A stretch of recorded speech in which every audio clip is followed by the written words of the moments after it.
Bonjour et bienvenue à l'émission Islam.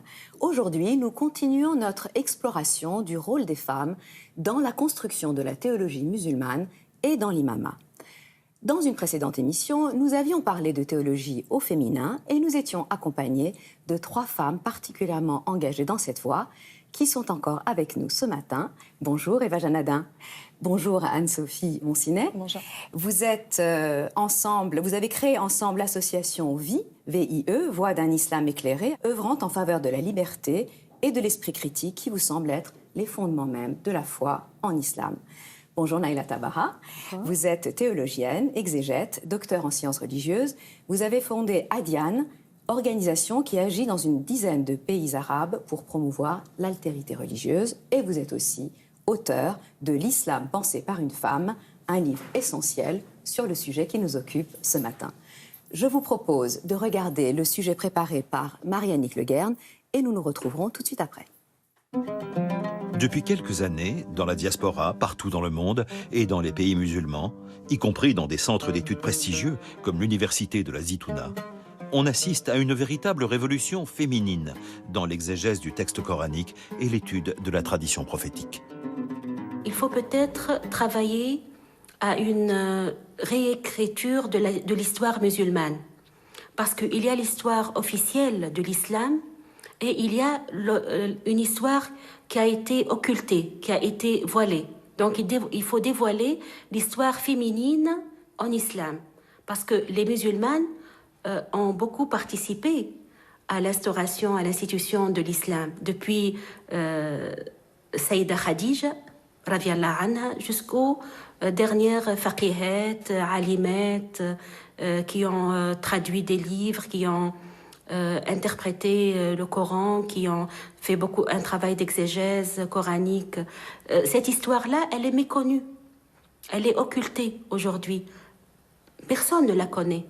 Donc il faut réécrire l'histoire aussi de la femme en islam. Je pense qu'on ne peut pas écarter un texte, mais il faut le retravailler, le réinterroger, le questionner et faire travailler le texte. C'est-à-dire, alors vraiment pour parler librement, il y a un verset. Le verset, par exemple, de l'hijab, le verset du voile, il appartient à une époque donnée, à un contexte historique donné. Il s'applique aux femmes du prophète parce que c'était des femmes sacrées et aucun homme ne pouvait vraiment toucher la femme qui avait été touchée par le prophète. On ne peut pas appliquer un verset qui date de 15 siècles dans l'époque moderne. Cette approche contemporaine de l'interprétation des textes par des femmes érudites ouvre un nouveau chapitre dans l'histoire de l'islam. Et si cet islam au féminin était la solution pour renouer avec un islam des Lumières, puiser aux sources du message coranique et de la tradition prophétique. J'ai commencé à me demander comment ça serait si le grand mufti était une femme, si le grand imam, ou même simplement l'imam, était une femme. C'est plus tard que j'ai commencé à étudier la littérature féministe islamique contemporaine. Au départ, c'est à travers la littérature et la pratique soufie, observée sur le terrain pour ma thèse, que j'ai trouvé l'inspiration pour concevoir une mosquée avec des femmes imams. بسم الله الرحمن الرحيم سبح اسم ربك الأعلى الذي خلق فسوى والذي قدر فهدى والذي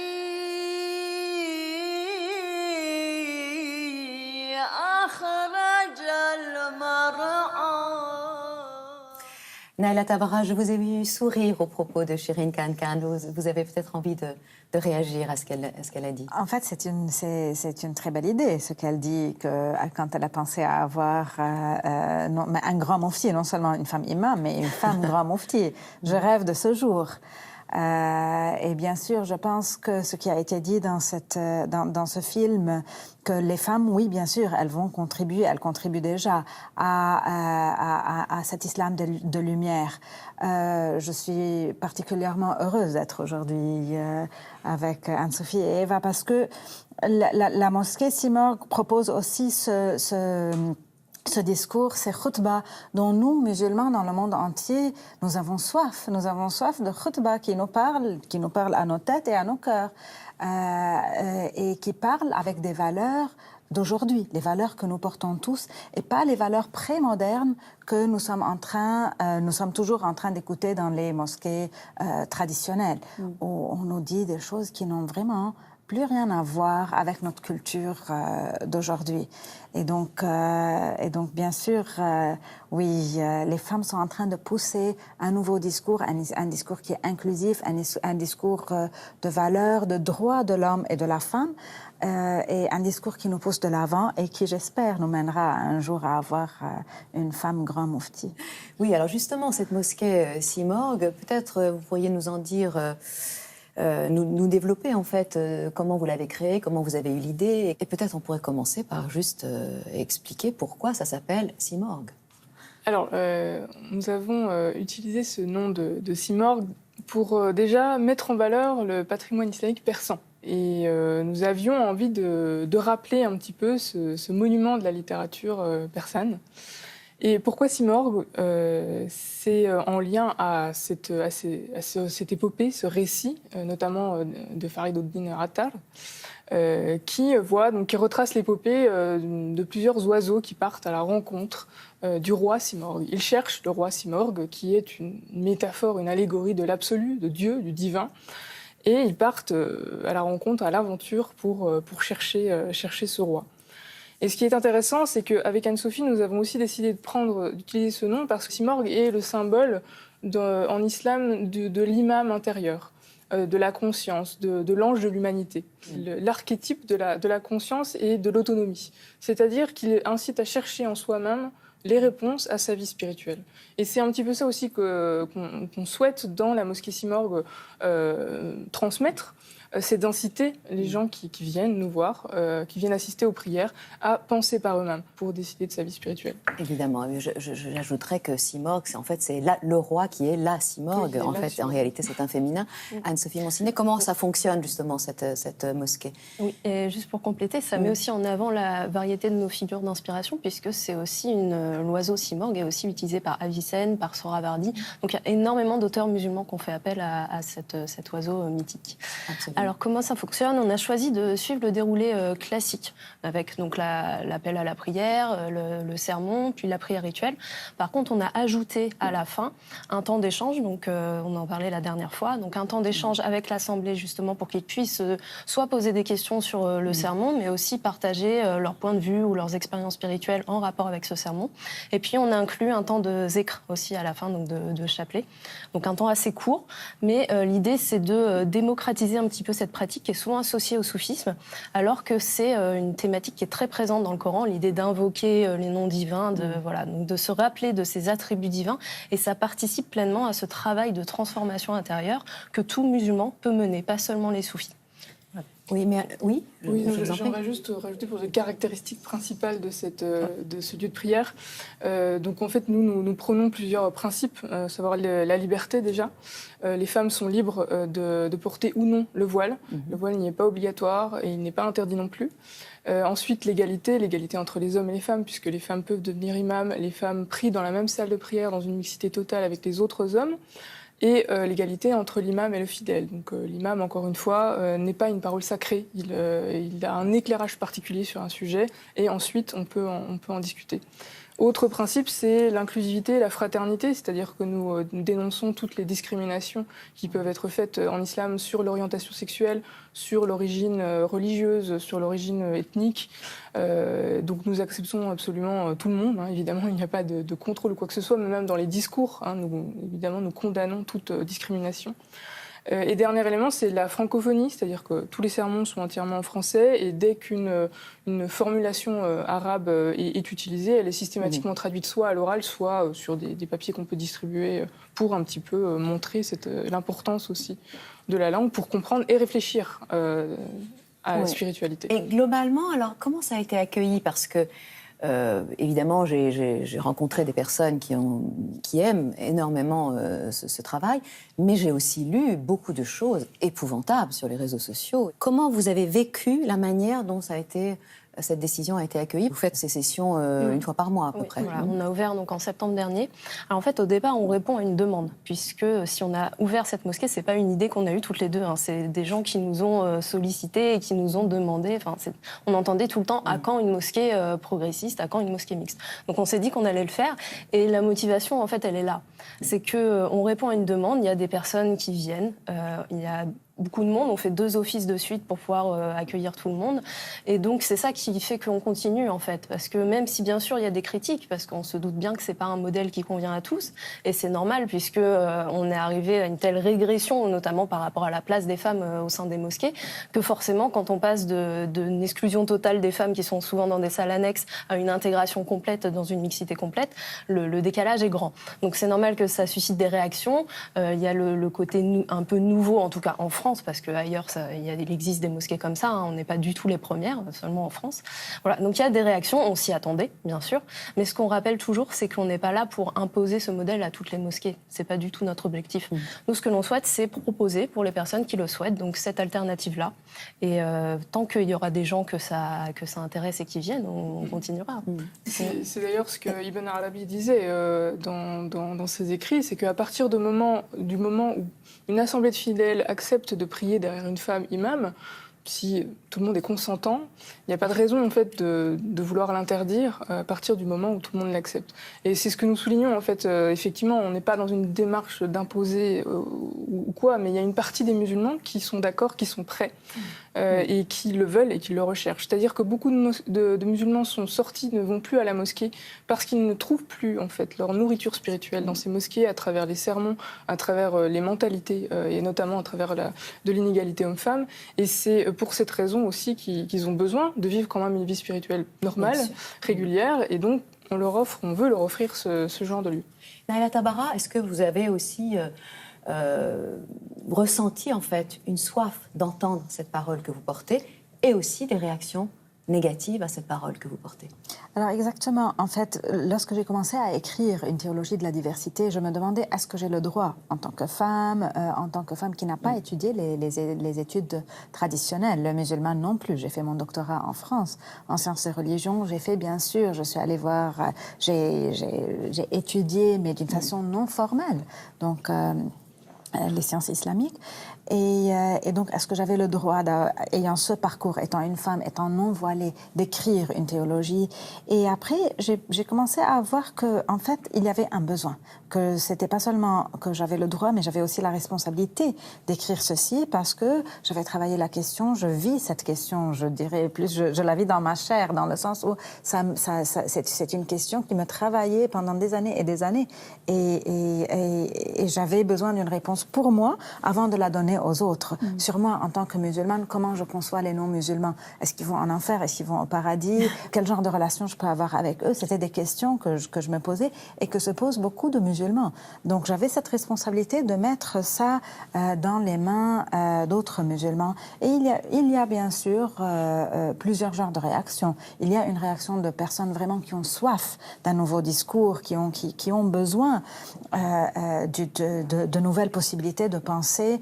Et bien sûr, aussi, tout comme à la mosquée Simorgue, le sermon n'est pas la vérité, mais qu'il y a cette dynamique donc, de discussion. Aussi, dans mes écrits, j'essaie de proposer quelque chose, une voie possible d'interpréter le texte pour qu'il y ait ces réactions. Et donc, il y a des réactions positives. Mais il y a aussi, bien sûr, des réactions qui soit ignorent complètement le travail, soit accusent le travail ou vont contre ce travail. Mais en fait, ce n'est pas parmi les gens qui ont une culture religieuse. C'est plutôt parmi les gens qui ont moins de culture religieuse, et c'est surtout sur les réseaux sociaux. J'ai eu beaucoup de gens qui ont vraiment attaqué en tant que femme, en tant que non-voilée, et comment je dis que il y a le salut est promis aux gens du livre, tout simplement qu'ils ne sont pas des koufars, qu'ils ne sont pas infidèles, qui sont appelés par le Coran gens du livre, chrétiens ou juifs. Et je suis exactement à la lettre le discours coranique, mais ça ne leur plaît pas. Je cite le Coran. En fait. Je cite le Coran, mais ça ne leur plaît pas. Et parce qu'il y a beaucoup de motifs. Oui, il y a des motifs psychologiques aussi, que voilà, je suis bon parce que l'autre, il est nul. Donc je veux envoyer l'autre en enfer pour me sentir bien dans ma peau. Et donc, c'est un peu la crise que nous avons dans notre partie du monde surtout, qui influence cette lecture-là. Oui, d'ailleurs, ce n'est pas seulement dans vos écrits. Et peut-être vous pouvez nous dire aussi 2 mots de cette fondation, Adiane, qui veut dire justement les religions. C'est une fondation que nous avons créée. Nous étions 5 membres, chrétiens et musulmans, libanais, et nous avons voulu donc créer cette fondation qui œuvre pour la diversité, pour la solidarité et pour la dignité humaine. Donc nous travaillons d'une part sur une citoyenneté inclusive de la diversité, pour les droits, notamment les droits culturels et la liberté de religion et de conviction, mais aussi nous travaillons avec donc les autorités religieuses à un nouveau discours, à intégrer dans le discours religieux et dans la pensée religieuse les valeurs de la vie publique, les valeurs du vivre ensemble et de la citoyenneté. Et donc nous travaillons avec les autorités chrétiennes et musulmanes pour intégrer cela dans l'enseignement religieux. Et là aussi, nous avons travaillé avec un groupe de théologiens. Et ça se passe au Liban, tout ça? Tout ça se passe mais aussi au dans Liban. d'autres pays arabes. Oui, mais nous avons travaillé avec un groupe de théologiens et de théologiennes de différents pays arabes, et aussi vivant en Europe, pour aussi développer pour l'enseignement supérieur des imams et des mourshidat, des thèmes qui par exemple, la non-violence, la dignité humaine, l'égalité, avec un exemple, bien sûr, pratique sur la question de la femme, avec un apport donc scripturaire qui vient donc expliquer des textes musulmans qui viennent oui, d'ailleurs, renforcer. Vous avez plusieurs fois parlé donc du dialogue, à la fois entre les religions, mais aussi entre les hommes et les femmes. Et ça, je voudrais aussi vous interroger l'une et l'autre. Comment se passe votre dialogue avec les hommes qui sont traditionnellement donc détenteurs de l'autorité religieuse? C'est-à-dire, est-ce qu'il y a des imams hommes qui vous soutiennent? En général, on est toujours très contente quand des hommes viennent dans notre mosquée. C'est-à-dire qu'au départ, on avait un petit peu peur que ce ne soit qu'une mosquée pour femmes. On tient vraiment à cette notion de mixité, justement, pour aller au-delà de la distinction entre les genres et pour parler de spiritualité qui, par définition, fait fi de tout ça, fait fi de ces différences matérielles. Beaucoup d'hommes, finalement, viennent dans cette mosquée et soutiennent notre démarche et sont très contents de cette démarche et nous soutiennent entièrement. Pour ce qui est des autorités imams hommes, on n'a pas eu de soutien officiel, mais c'est plus compliqué parce qu'il y a un problème aussi de faire bouger les mentalités, c'est-à-dire que les imams hommes sont implantés dans des paysages sociologiques de musulmans qui très souvent sont ancrés dans des discours très conservateurs, et c'est très compliqué de faire bouger ces mentalités. Et comme on l'a soulevé tout à l'heure, très souvent l'obstacle à l'imamat des femmes, à la mixité, ce sont des problèmes psychologiques et d'ordre d'éducation, en fait, tout simplement d'éducation sexuelle, d'éducation même à la civilité et à la courtoisie. Tout simplement. C'est-à-dire que la théologie est presque un petit peu à part en fait, dans cette question. Après, on a des hommes qui interviennent en tant qu'imams dans notre mosquée, qui vont faire des prêches, mais ils ne sont pas imams le reste du temps. Ils sont théologiens, ils produisent du contenu théologique, mais ils sont imams le temps de leur intervention dans notre mosquée. Donc eux, ils nous soutiennent pleinement, mais voilà, ce ne sont pas des imams en fonction ailleurs. Et puis, par rapport à notre public, comme le disait Eva, je pense qu'on est sur du 40-60, 40% d'hommes, 60% de femmes, à peu près, à chaque office. Donc on a un public quand même très mixte. C'est ce que l'on souhaitait. On s'adresse à vous au-delà pour des questions aussi vraiment strictement de de interdit, pas interdit, avoir des questions vraiment très précises sur le droit musulman. Est-ce qu'on vous interroge les unes et les autres? Oui. Alors oui, j'ai eu des personnes qui m'ont interrogée sur ça, mais je dis que carrément, moi, j'essaye de produire de la réflexion, donc, et pas du tout de la jurisprudence. Donc, je suis très loin de ça et je ne me suis jamais posée comme muftia ou comme faqiha. Je suis très loin du fiqh lui-même. Oui, donc vous n'avez pas de décret religieux. Non, pas du tout, pas du tout. Donc, je propose seulement une pensée. Et même aussi, j'ai une expérience soufie aussi. Et il y a des personnes qui m'ont proposé aussi ou qui m'ont demandé d'être aussi comme un guide spirituel. Et là non plus, non. Oui, mais est-ce que d'ailleurs dans les grands centres qui produisent en fait la jurisprudence et la théologie musulmane, comme Al-Azhar ou à la Qarawiyyin de Fès, etc., donc dans les centres d'autorité religieuse, est-ce que la parole des femmes est sollicitée, acceptée, reconnue? Alors aujourd'hui, il y a des femmes muftias. Nous avons des femmes muftias, mais le problème, c'est qu'elles sont toujours dans un cadre qui lui-même est un cadre patriarcal et qu'elles répondent avec un schéma de pensée chez elles qui est patriarcal. Oui, c'est ce que vous disiez en fait. C'est pas parce qu'on est une femme que nécessairement on est libéral. Oui, ça c'est très important. On a parlé parfois de l'idée de quotas, de mettre plus de femmes dans les mosquées ou alors dans les associations culturelles ou cultuelles. Je pense que ça ne réglera pas le problème en fait initial, qui est un problème d'interprétation des textes. C'est quelle interprétation on a des textes. Est-ce qu'on se contente de la lettre ou est-ce qu'on va au-delà? Est-ce qu'on prend l'esprit plutôt du Coran? Il y a aussi la question aussi du statut de la sunna par rapport au Coran. Est-ce qu'on met le Coran au-dessus de la sunna ou alors est-ce qu'on le met à égalité? Toutes ces questions-là qui sont les plus importantes. Donc on aura beau mettre beaucoup de femmes dans des instances religieuses, si il n'y a pas un travail en amont qui est fait de déconstruction des lectures patriarcales, à mon avis, ça ne changera pas grand-chose. Et pour rebondir sur la question qui a été posée, avec Anne-Sophie, on est beaucoup confrontés à des questions sur le mariage mixte. Très souvent, en fait, on a beaucoup de personnes, de couples mixtes, alors soit interreligieux, soit musulmans athées, qui viennent nous voir et qui nous sollicitent pour faire ces mariages mixtes, parce qu'ils ne trouvent pas forcément d'autres imams pour pouvoir le faire. Et pour répondre aussi à la question de tout à l'heure, on a tout type de questions. Et en général, ce que l'on fait, c'est qu'on commence par citer les versets coraniques en rapport avec la question. On donne notre interprétation, éventuellement d'autres interprétations, on élargit, en montrant qu'il y a plusieurs possibilités de compréhension. Éventuellement, on donne quelques traditions prophétiques, mais on ne va pas émettre de décret. Jamais on dira c'est comme ça qu'il faut faire. Parce que déjà, on n'a pas la réponse vraie à la question, et puis c'est très personnel. Donc on propose des pistes de réflexion. Oui, et que votre principe, c'est que justement, il n'y a pas une parole. Tout ça. Nahla Tabara, c'est ce que vous vouliez dire? Exactement, et c'est ce qu'elles ont dit tout à l'heure avec Simorgue, parce que Simorgue aussi, ça permet de se retrouver soi-même.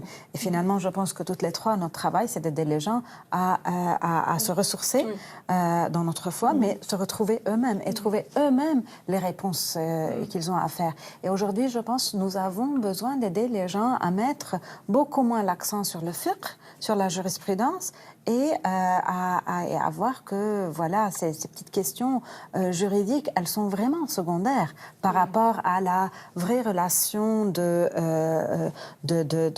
lien, de rencontre avec le divin et de rencontre avec soi dans ce chemin. Oui, pardon. Je vous en prie. Je terminerai, juste une petite intervention sur justement revenir sur le mot simorgue. J'ai parlé aussi de se retrouver seul, mais dans simorgue, il y a aussi la notion du collectif qui est important. C'est-à-dire que les oiseaux, en rencontrant la simorgue, finissent par prendre conscience que c'était nécessaire d'être ensemble et de se questionner mutuellement et de s'aider. En fait, la discussion que notamment nous organisons dans la mosquée Simorgue, l'objectif, c'est de confronter chaque personne à l'altérité de l'autre. Comprendre que celui qui est à côté n'a pas forcément la même interprétation, n'a pas le même vécu, et c'est de montrer, d'essayer de contrer le dogmatisme et de ne pas être persuadé sans arrêt d'avoir la vérité qui viendrait de tel ou tel savant extérieur. Oui, mais il y a du travail. Oui, on insiste aussi sur le fait qu'on veut recréer une hiérarchie dans la norme. Le Coran peut être normatif, mais pas la tradition prophétique pour nous. Et donc ça, on insiste vraiment sur cette idée-là, et on remarque souvent que le Coran laisse une grande marge de liberté sur énormément de sujets. Oui, c'est-à-dire c'est un texte, au fond, qui invite à ce que vous faites les unes et les autres, c'est-à-dire précisément ce dialogue. Combien de fois on a entendu ce mot lors de ces deux émissions, Naila Tabara? Le dialogue, mais aussi la libération. Il y a, je pense, dans le Coran, mais même aussi dans la vie du prophète, dans l'exemple qu'il nous donne, c'est cette libération, cette recherche de libération. Et donc, je pense que ce que nous avons en commun, et avec d'autres aussi personnes aujourd'hui qui essayent de produire une pensée nouvelle musulmane, c'est vraiment puiser dans le Coran la libération d'anciens schèmes de pensée, la libération de toutes les chaînes, et vraiment de faire ressortir ce joyau qui est en chacun de nous pour œuvrer non seulement pour le bien de soi, mais vraiment pour le bien commun et de tous, pas seulement des musulmans. Je pense que nous en avons tous marre des discours identitaires et d'une pensée qui ne cherche qu'au bien d'une communauté. L'idée de la Oumma à la base, c'était ces gens qui ont à cœur de faire le bien pour tous, pour les autres. Et c'est ce que je pense nous essayons tous de relever ensemble. Mais est-ce que vous sentez quand même un vrai frémissement d'espoir vers qui nous emmènerait vers cette fraternité ou vers cette sororité? Tout d'abord, oui, parce qu'il y a de plus en plus de mosquées qui suivent ce modèle qui émergent dans différents pays. Donc ça, je pense que c'est un premier point. Et je pense qu'à terme, cette vision de l'islam à la fois spirituelle et progressiste, l'un ou l'autre, à force d'exister, à force d'être peut-être mise en avant, va avoir une plus grande légitimité, y compris pour des personnes qui ne la reconnaissent pas au premier abord. Pour moi, de mon côté, parce que je vis donc dans le Moyen-Orient, et tout ce que le Moyen-Orient a vécu récemment, donc je parle du Liban, de la Syrie, de l'Irak, du Yémen, nous avons beaucoup de personnes, beaucoup de jeunes qui sont en train de rejeter toute forme donc d'islam qui se rapproche du radical en étant trop légal. Il y a ce rejet et une recherche d'un islam qui est spirituel et d'un islam qui promeut les valeurs, donc les valeurs des droits de l'homme, les valeurs du vivre ensemble aussi. Nous, de notre côté aussi, nous avons beaucoup de témoignages de personnes qui, effectivement, ont quitté l'aspect identitaire et communautaire de l'islam pour revenir à quelque chose de beaucoup plus spirituel. Simplement, très souvent, les musulmans spirituels et progressistes ou libéraux ne sont pas forcément les plus militants, ils ne vont pas se montrer, mais en tout cas, ils sont là et ils n'attendent qu'une chose, c'est qu'effectivement, ce genre d'initiative se fasse de plus en plus nombreuse. Merci beaucoup d'être venu témoigner justement pour cet élan qui est le vôtre et cette espérance aussi finalement. Alors avant de terminer cette émission, juste quelques indications bibliographiques. Donc je rappelle, Eva Janadin et Anne-Sophie Monsinet, que vous avez donc écrit je dirais vraiment un manifeste, une mosquée mixte pour un islam spirituel et progressiste, et c'est publié par la Fondation pour l'innovation politique. Voilà, de vous, Naila Tabara, toujours ce superbe islam pensé par une femme aux éditions Bayard, dont je rappelle d'ailleurs qu'il a remporté le prix Écriture et Spiritualité. Et évidemment, tout à fait incontournable pour tout ce qui concerne la pensée plurielle de l'islam, Mohamed Harkoun, lecture du Coran, lecture avec un S, c'est publié aux éditions Albin Michel. Et puis encore un autre homme qui a eu des difficultés d'ailleurs à faire entendre sa voix sur cette pluralité, Mohamed Chahour, pour un islam humaniste, une lecture contemporaine du Coran. C'est publié aux éditions du Cerf dans la collection Islam Nouvelles Approches, qui est d'ailleurs je le signale en passant, une remarquable collection, justement pour mieux comprendre la pluralité de l'islam. Et enfin, de Charles Saint-Pro, Islam, l'avenir de la tradition entre révolution et occidentalisation, aux éditions du Rocher. Je vous remercie infiniment d'être venu ce matin dans notre émission. Je vous rappelle que vous pouvez voir et revoir cette émission sur le site de France Télévisions. Je vous souhaite à tous un excellent dimanche et je vous retrouve très bientôt. اللهم صل وسلم وبارك على